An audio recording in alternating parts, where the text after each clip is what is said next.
Hello friends, स्वागत है आप सबका आपके अपने यूट्यूब चैनल पर। आज हम लोग जीके जीएस में हिस्ट्री सेट 4 को सॉल्व करेंगे। इससे पहले हमने सेट 3 सॉल्व कर चुके हैं। अब तक जिन्होंने उस क्लास को नहीं देखा देख लीजिए, बहुत ही बेनिफिशियल आप सबके लिए है।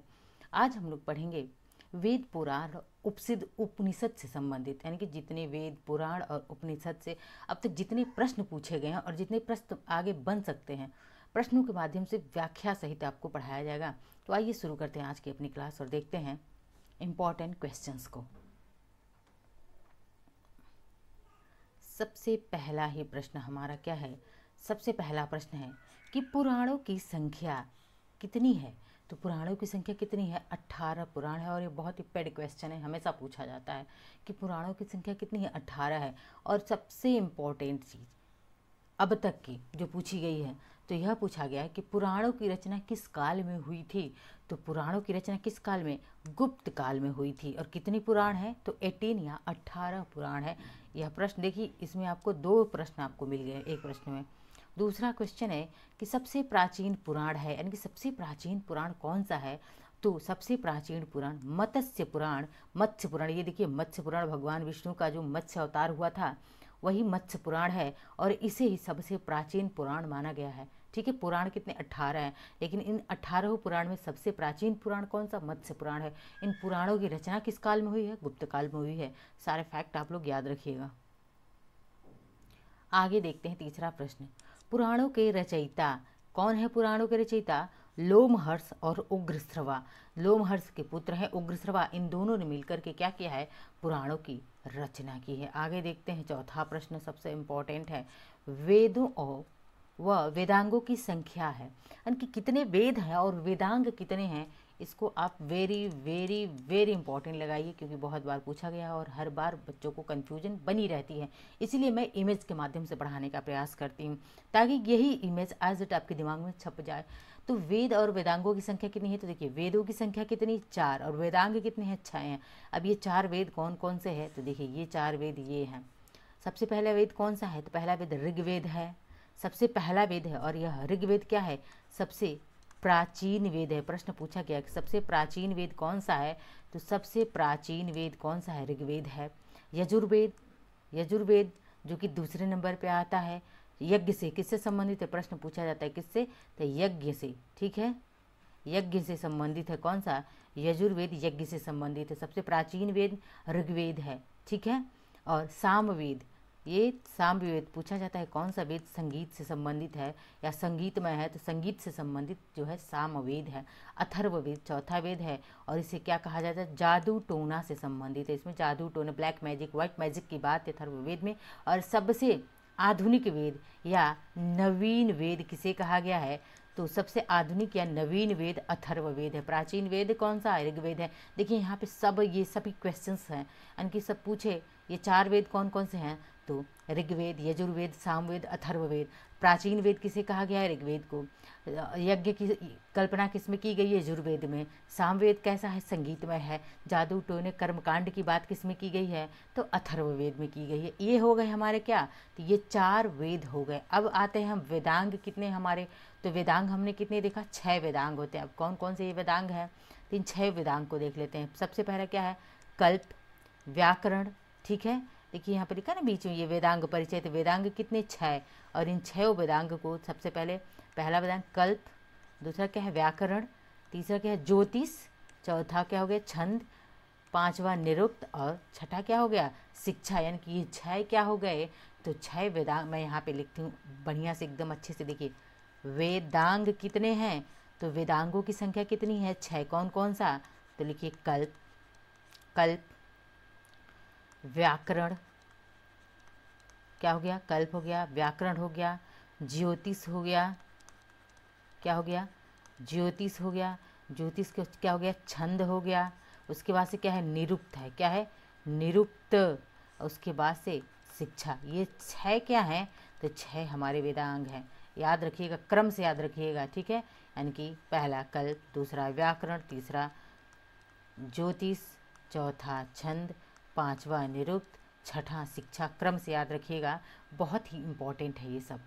आगे देखते हैं 5वां प्रश्न। उपनिषद की संख्या है, यानी कि कितने उपनिषद हैं। तो उपनिषद कितने?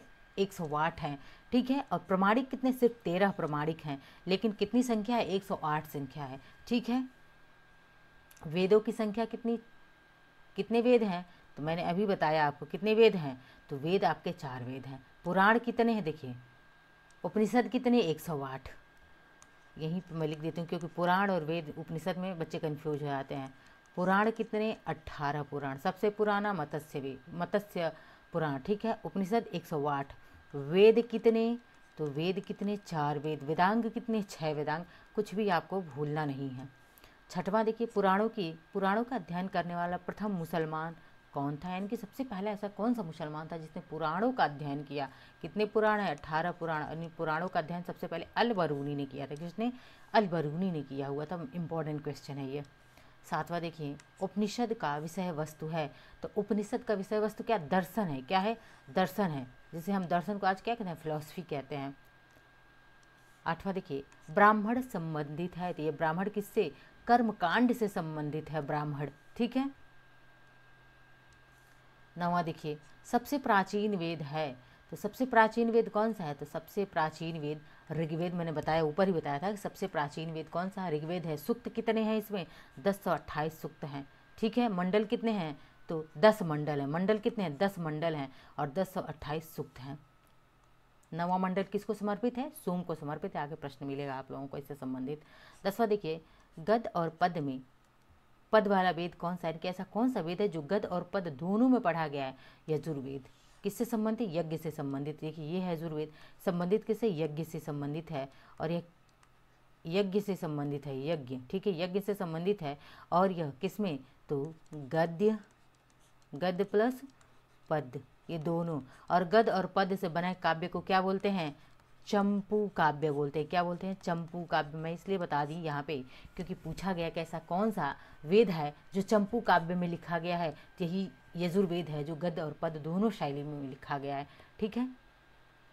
11वां प्रश्न देखिए, शतपथ ब्राह्मण संबंधित है, इसको वेरी इंपॉर्टेंट लगाइए, पूछा गया बहुत बार। यह शतपथ ब्राह्मण किससे संबंधित है, तो यह शतपथ ब्राह्मण यजुर्वेद से संबंधित है, जो कि चंपू काव्य में लिखा गया है, यजुर्वेद, ठीक है। अब देखिए 12वां प्रश्न देखिए, तंत्र मंत्र संग्रहित वेद कौन सा, मैंने ऊपर ही बताया, जादू टोने, जादू से संबंधित, जादू टोना से संबंधित कौन सा है, व्हाइट मैजिक, ब्लैक मैजिक, जितने होते हैं मैजिक, ये अथर्ववेद में ही होता है, जो कि इसे सबसे नवीन वेद, इसे क्या कहा जाता है अथर्ववेद को, तो यह नवीन वेद है, ठीक है, याद रखिएगा, यह भी प्रश्न आपसे पूछा गया है। आगे देखते हैं 13वां प्रश्न क्या है, भारतीय संगीत का जनक किसे माना जाता है। तो आई होप इसका आंसर आप लोग बहुत ही क्विकली दे पाएंगे कि भारतीय संगीत का जनक किसे, सामवेद। और ये जितने प्रश्न मैं यहाँ करवा रही हूँ, किसी भी आपके जिस भी एग्जाम में आने वाला हो, आप प्रश्न छोड़ेंगे तो बिल्कुल भी नहीं। 14वां प्रश्न है, गायत्री मंत्र लिया गया है, तो गायत्री मंत्र किस वेद से लिया गया है, इसको वेरी इंपॉर्टेंट करिए। गायत्री मंत्र किस वेद से, ऋग्वेद, जो कि सबसे प्राचीन वेद है, ठीक है। इसमें मंडल कितने हैं, तो 10 मंडल हैं, 10 मंडल है, याद रखिएगा। 9वां मंडल सोम को समर्पित है। 15वां देखिए, गायत्री मंत्र के रचनाकार कौन है, तो इसकी रचना, गायत्री मंत्र की रचना विश्वामित्र ने किया है। और यह कहाँ से लिया गया है, ऋग्वेद से लिया गया है, ऋग्वेद में वर्णित है। लिखा किसने है, विश्वामित्र ने लिखा हुआ है। 16वां देखिए, गायत्री मंत्र समर्पित है, किस देवता को यह मंत्र समर्पित है, सूर्य देवता को समर्पित है, ठीक है। किसको, सूर्य देवता को समर्पित है यह गायत्री मंत्र। आगे देखते हैं 17वां, गोत्र शब्द मिलता है, तो गोत्र शब्द का उल्लेख कहाँ मिलता है हमें, अथर्ववेद, यानी कि जो सबसे नवीन वेद है, यहीं पे हमें गोत्र शब्द का उल्लेख मिलता है सबसे पहले, वेरी इंपॉर्टेंट लगाइए, ठीक है। 18वां प्रश्न देखिए, भागवत धर्म के प्रचारक थे, किसने भागवत धर्म का प्रचार किया, तो भगवान श्री कृष्ण ने ही, स्वयं भगवान श्री कृष्ण ने भागवत धर्म का प्रचार प्रसार किया था। आइए देखते हैं आगे 19वां प्रश्न, भक्ति आंदोलन का प्रारंभ तो किससे हुआ था, भक्ति आंदोलन। इस प्रश्न को आप 19वां, मैंने बहुत ही विस्तृत इसकी व्याख्या की है, क्यों, क्योंकि यहाँ से हर बार प्रश्न पूछा गया है और डीप प्रश्न पूछे गए हैं, इसलिए मैंने इसका विस्तृत व्याख्या दिया है। भक्ति आंदोलन का प्रारंभ किससे, अलवार संतों से, किससे, अलवार संतों ने। अब यह अलवार क्या है, कॉन्सेप्ट क्या है, तो मैं समझाती हूँ। देखिए अलवार क्या थे, ये विष्णु के भक्त। अब बहुत बार पूछा गया अलवार संत किसके उपासक हैं, तो प्रश्न यहीं पर आंसर मिल गया कि जो अलवार संत है वो विष्णु के उपासक थे। अलवार का शाब्दिक अर्थ मग्न होना होता है। ऐसा माना जाता है कि दक्षिण की तमिल में अलवार संतों की वाणी से राम भक्ति प्रस्फुटित हुई। यानी कि प्रश्न देखिए, इसका निचोड़ मैं बताती हूँ। अलवार संत किसकी पूजा करते हैं, किसके अपना इष्ट देवता मानते हैं, भगवान विष्णु को। और सबसे प्रश्न बनता है अलवार संत यानी कि दक्षिण में या तमिल में किन संतों से राम भक्ति प्रस्फुटित हुई थी। अलवार संतों ने ही राम की भक्ति कहाँ बताई, दक्षिण में, साउथ में। अब देखिए अलवार संतों की संख्या कितनी है, बहुत ही इंपॉर्टेंट है ये, 12 हैं। कितने अलवार संत हैं, 12। वेरी इंपॉर्टेंट, डायरेक्ट आपसे यह नंबर पूछ लिया गया है कई परीक्षाओं में। और कौन कौन है तो ये आप लोग देख लीजिएगा, ठीक है। ये आप लोग 12 यहाँ पे दिए गए हैं और इनके नामों को आप देख सकते हैं। वैसे नाम नहीं पूछे गए हैं कभी भी, मोयंग बस पूछे गए हैं, एक बार मोयंग को पूछ लिया गया। बाकी सिर्फ और सिर्फ संख्या पूछी जाती है, किसकी उपासना करते हैं ये पूछे जाते हैं, भगवान विष्णु की। और तमिल में इन्होंने किनकी भक्ति की है तो उस राम की भक्ति की है। बस यही 3-4 फैक्ट आपसे पूछे जाते हैं। अब देखिए आगे एक और टर्म आता है नयनार। क्या आता है, एक टर्म आता है नयनार। नयनार, अलवार तो आपने देख लिया कि भगवान विष्णु के, लेकिन ये नयनार किसके उपासक होते हैं तो नयनार भगवान शिव के उपासक होते हैं, भगवान शिव की पूजा करते हैं। कितने नयनार संत हैं, नयनार संतों की संख्या कितनी है, 63 है। वेरी इंपॉर्टेंट है, नयनार संतों की संख्या कितनी, 63 है, जो कि इसकी उपासना भगवान शिव की उपासना करते हैं। देखिए यहाँ पे शिवलिंग बना हुआ है, तो इससे आपके दिमाग में हमेशा छपा रहेगा, कन्फ्यूजन नहीं होगा कि ये नयनार किसकी पूजा करते हैं, भगवान शिव की, ठीक है। और कितने हैं ये, तो नयनार संतों की संख्या 63 है। आगे देखिए 20वां प्रश्न, आर्यों के जानकारी का स्रोत क्या है, कैसे पता चला कि आर्य कहाँ से भारत आए, तो यह ऋग्वेद से, ठीक है।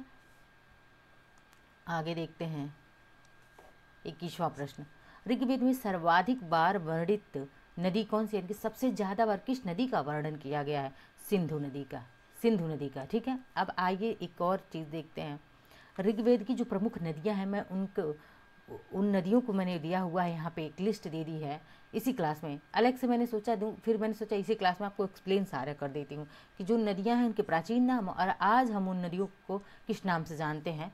मैं यहाँ पे एक लिस्ट दी हूँ, सूची दिया है मैंने। देखिए कृभु नदी, प्राचीन नाम क्या है, कृभु, आज हम इसे कुर्रम नदी बुलाते हैं। क्या बुलाते हैं, कुर्रम नदी। कुभा नदी को आज क्या, काबुल, कुभा नदी को आज काबुल, जो कि काबुल में है भी। वितस्ता नदी को आज हम क्या कहते हैं, झेलम। पुराना नाम क्या है, वितस्ता, नया नाम क्या है, आधुनिक नाम झेलम नदी, जो कहाँ बहती है, तो जम्मू कश्मीर साइड में। अस्किनी कहाँ पे है, तो अस्किनी, अस्किनी का पुराना नाम, अस्किनी पुराना नाम है। आज हम किस नाम से अस्किनी को जानते हैं, चिनाब के नाम से अस्किनी को जानते हैं। परुष्णी को हम आज किस नाम से, रावी के नाम से जानते हैं परुष्णी को, जो कि पुराना नाम परुष्णी है, नया नाम आधुनिक नाम रावी है। सतुद्री, यहाँ सतुद्री, आज प्राचीन नाम क्या है, सतुद्री, और हम इस आज आधुनिक नाम किस नाम से जानते हैं, सतलुज के नाम से जानते हैं, ठीक है, सतलुज के नाम से जानते हैं सतुद्री को। और प्राचीन नाम क्या है, बिपाशा, और बिपाशा को आज आधुनिक कौन सी नदी के नाम से, व्यास नदी के नाम से जानते हैं। सदानीरा प्राचीन नाम है और इसी सदानीरा को आधुनिक नाम में हम किस नाम से जानते हैं, गंडक के नाम से जानते हैं। उत्तर प्रदेश और बिहार में बहने वाली नदी है यह गंडक। सदानीरा क्यों कहा गया, हमेशा जल भरा रहता है इसमें। और ये क्या है, दृष्टवती नदी, जिसे प्राचीन नाम दृष्टवती है और आधुनिक नाम क्या है, घग्घर है। गोमती नदी, जिसे गोमती नदी, और इसका देखिए पूरा देखिए उल्टा हो गया यह, गोमल क्या है, गोमल प्राचीन नाम है, गोमल क्या है, प्राचीन नाम है, और गोमती जो है आधुनिक नाम है। और ये इस गोमती नदी पे लखनऊ, सुल्तानपुर, जौनपुर, ये 3 सिटी बसे हुए, हमेशा पूछा जाता है। सुवास्तु जो कि प्राचीन नाम है और आज इसे स्वात नदी के नाम से जाना जाता है। सिंधु नदी, देखिए सिंधु को सिंध के नाम से जाना जाता है आज। सरस्वती जिसे दृष्टवती, गग्घर, रक्षी और चित्तग इसे कहा जाता है, इसी सरस्वती नदी जो कि प्रायः लुप्त हो चुकी है। और सुषमा नदी को किस नाम से जाना जाता है, आज सोहन नदी के नाम से जाना जाता है। और कह रहा है मरुद्वृधा नदी, यानी कि प्राचीन नाम मरुद्वृधा है, जो कि आधुनिक क्या है, मरुवर्मन नदी के नाम से जाना जाता है। तो ये दोनों उतने इंपॉर्टेंट नहीं है, बाकी ऊपर के सब इंपॉर्टेंट है, आप इसको याद रखेंगे। आगे बढ़ते हैं, देखते हैं 22वें प्रश्न को। ऋग्वेद में वर्णित सबसे पवित्र नदी कौन सी, सरस्वती नदी है। कौन सी सबसे पवित्र नदी, सरस्वती, जो कि प्रायः लुप्त हो चुकी है। 23वां प्रश्न देखते हैं, ऋग्वेद में वर्णित प्रमुख देवता कौन है, इस सबसे ज्यादा प्रमुख किस देवता को माना गया ऋग्वेद में, इंद्र को। इंद्र को ऋग्वेद में पुरंदर के नाम से भी संबोधित किया गया है, आप लोग याद रखिएगा। और इसी इंद्र को ऋग्वेद में क्या कहा गया है, वर्षा का देवता कहा गया है, जो कि वर्षा करवाते हैं पृथ्वी पर। 24वां प्रश्न है, ऋग्वेद में सबसे बाद निर्मित मंडल कौन सा है? तो देखिए ऋग्वेद में कितने मंडल टोटल अगर बात करें 10 मंडल हैं, लेकिन शुरुआत में कितने 9 मंडल थे शुरुआत में, बाद में 10वें मंडल को ऐड किया गया था, इसीलिए पूछता है कि सबसे बाद में निर्मित मंडल कौन सा है? 10वां मंडल है। 9वां मंडल किसको समर्पित है? सोम को समर्पित है। ठीक है। 25 देखिए प्रश्न आ ही गया कि ऋग्वेद में पूर्णतः सोम को समर्पित कौन सा मंडल है? 9वां मंडल है, और ये ना जाने कितनी बार कितनी परीक्षाओं में पूछा जा चुका है। 26वां प्रश्न देखिए, सत्यमेव जयते लिया गया है, इसको आप वेरी वेरी वेरी इंपॉर्टेंट लगाइए। इस प्रश्न को बार बार पूछा गया है, सत्यमेव जयते कहाँ से लिया गया, किस उपनिषद से लिया गया? मुंडको उपनिषद से लिया। कितने उपनिषद हैं? 108 108 उपनिषद हैं। ठीक है। पुराण कितने हैं? 18 पुराण है। बस इसी पुराणों में एक जीरो लगा देना है, आपको उपनिषद मिल जाएंगे। ठीक है। वेद कितने? 4 वेद हैं। वेदांग कितने हैं? 6 वेदांग हैं। इन सारी नंबर्स को याद रखिएगा। 27वां प्रश्न किया, प्राचीन हिंदू विधि का लेखक किसे? विधि मतलब कानून, विधि मतलब कानून, यानी कि प्राचीन कानून या विधि का लेखक किसे? मनु। मनु ने क्या लिखा है? मनु संहिता लिखा हुआ है। ठीक है। 28वां प्रश्न है, स्मृति ग्रंथों में सबसे प्राचीन कौन सी है?